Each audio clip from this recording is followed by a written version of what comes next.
Good morning, students. In our last video, we have covered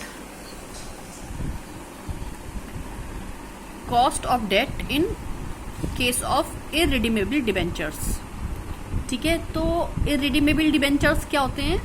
वो debentures जो कि return करने के लिए कोई डेफिनेट मैच्योरिटी नहीं होती है कि इसको 5 साल में या 10 साल में या 2 साल में इसको रिटर्न करना ही करना है, तो वो होते हैं इररिडीमेबल डिबेंचर्स.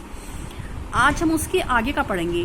देखिए, कॉस्ट ऑफ डिबेंचर्स में जो निकल कर आता है वो निकल कर आता है कॉस्ट ऑफ डेब्ट कैपिटल बिफोर टैक्स. लेकिन हमसे कई बार जो पूछा जाता है वो आफ्टर टैक्स भी पूछा जाता है. तो this is the formula cost of डेब्ट. देखिए यहाँ पे डी जो है ये रिप्रेजेंट कर रहा है कॉस्ट ऑफ डेब्ट को. ठीक है, इसीलिए आप कंफ्यूज मत होइएगा. पिछले वाले वीडियो में हमने जो है कॉस्ट ऑफ सी बी से रिप्रेजेंट किया था. सी बी वहाँ पे जो रिप्रेजेंट कर रहा था वो भी कॉस्ट ऑफ जो है डिबेंचर्स को ही रिप्रेजेंट कर रहा था. ठीक है, तो ये भी वही है. ये रिप्रेजेंटेशन के डिफरेंस में कई बार आप कहते हैं कि ये तो वो चीज़ थी और ये इसमें ये है, तो डिफरेंस कुछ भी नहीं है. ये कॉस्ट ऑफ डेट है. कॉस्ट ऑफ डिबेंचर्स कई बुक्स में आपको ऐसे मिलेगा, कई बुक्स में आपको ऐसे वैसे मिलेगा. तो कॉस्ट ऑफ डिबेंचर्स जो रिप्रेजेंट कर रहे हैं ये है. ठीक है, हमारा जो निकल कर आता है उस वाले फॉर्मूले से वो निकल कर आता है cost of debentures before tax. अब हमको बिफोर को अगर आफ्टर में कन्वर्ट करना हो तो क्या करेंगे? Cost of debentures after tax is equal to cost of डेब्ट capital is equal to before tax. मतलब ये बिफोर टैक्स वाला इसमें मल्टीप्लाई करेंगे 1 माइनस टैक्स रेट को, तो आपका क्या निकल आएगा? कॉस्ट ऑफ डेब्ट आफ्टर टैक्स. ठीक है, एग्जाम्पल लीजिए. जैसे आपको कॉस्ट ऑफ डेट गिवन है 7.27% बिफोर टैक्स. ठीक है, बिफोर वाली आपकी इतनी वाली आपकी डेट गिवन है और आपको टैक्स रेट गिवन है. टैक्स रेट जो है 60% है. 60% का मतलब क्या है? 60 डिवाइड बाई 100. ठीक है, 60% का मतलब है 60 डिवाइड बाई 100. तो ये कितना हो जाएगा हमारा? 0.6.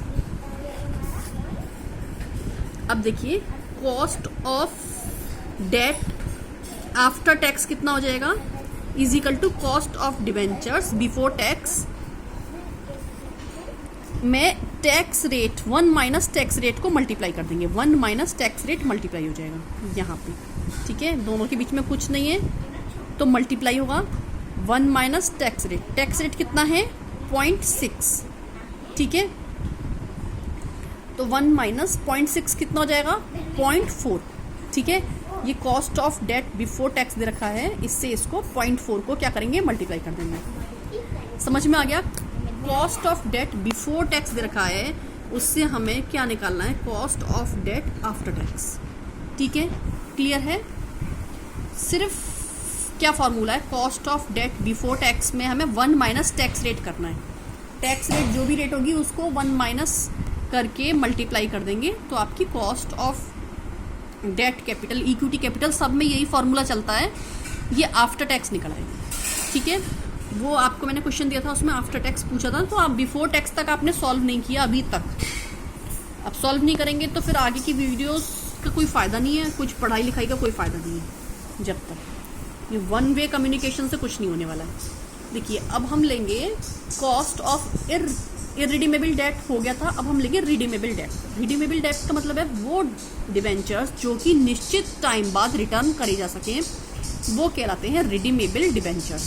ठीक है, सी डी बिफोर टैक्स, ये भी बिफोर टैक्स ही निकल कर आएगा. देखिए, ये फॉर्मूला है. इसका फॉर्मूला बड़ा लगता है लेकिन बहुत ईजी है, कुछ भी नहीं है. एक बार आप खुद से सॉल्व करेंगे तो बहुत अच्छे से कॉन्फिडेंस आ जाएगा, और थ्योरी में भी आएगा तो आपको फॉर्मूलेस तो लिखने ही पड़ेंगे. देखिए, IP interest payable last time पे भी निकालना सीखा था आपने, plus MV maturity value minus NP का फॉर्मूला भी आपको पता है, divide by N, number of years, मतलब मैच्योरिटी के लिए जितने नंबर ऑफ ईयर्स लगेंगे वो.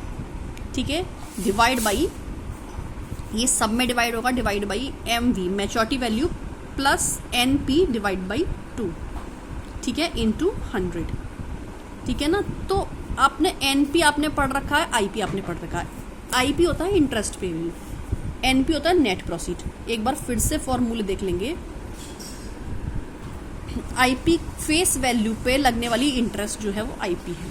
ठीक है, एमवी जो है मैच्योरिटी वैल्यू पे जो आपको एम वी हमारी मैच्योरिटी वैल्यू पे जो भी हमें प्रीमियम या डिस्काउंट मिलेगा वो ऐड या लेस हो जाएगा, ठीक है। एन पी क्या होगा, फेस वैल्यू पे जो है हम अगर प्रीमियम है तो प्लस होगा, डिस्काउंट है तो माइनस होगा, इशूइंग एक्सपेंसेस है माइनस होंगे, ठीक है ना।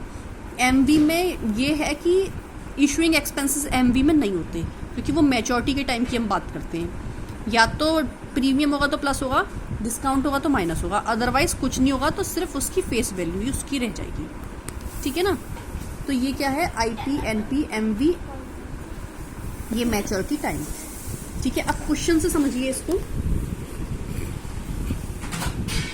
A company has issued 7% debentures of ₹100 each.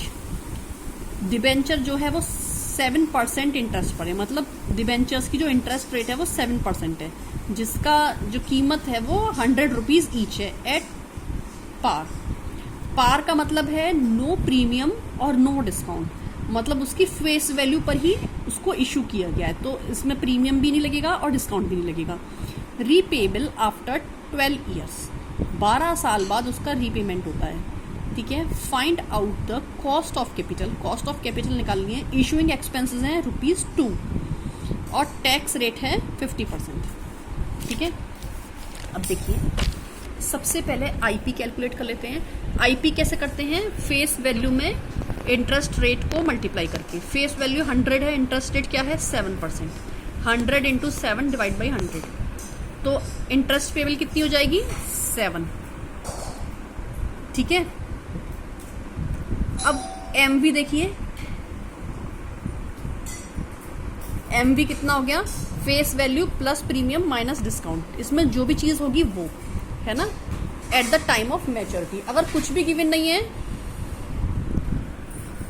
तो यहाँ पे सिर्फ फेस वैल्यू आ जाएगी, क्योंकि इस क्वेश्चन में हमें ना प्रीमियम गिवन है ना डिस्काउंट गिवन है, तो यहाँ पे क्या आ जाएगा, सिर्फ फेस वैल्यू आ जाएगी at the time of maturity. NP देखिए, एनपी में same face value plus premium minus discount अगर है तो, इफ एनी का मतलब है अगर है तो, minus issuing expenses. Issuing expenses, issuing expenses given है हमारे ₹2, ये और ये हमारी गिवन नहीं है, इसका मतलब ये हुआ कि एनपी हमारी कितनी हो जाएगी 100 माइनस 2, ठीक है। तो हमारी कितनी हो जाएगी, एनपी हमारी हो जाएगी 98, एमवी हमारी हो गई 100 क्योंकि ना प्रीमियम है ना डिस्काउंट है, ठीक है। एनपी हो जाएगी हमारी 100 माइनस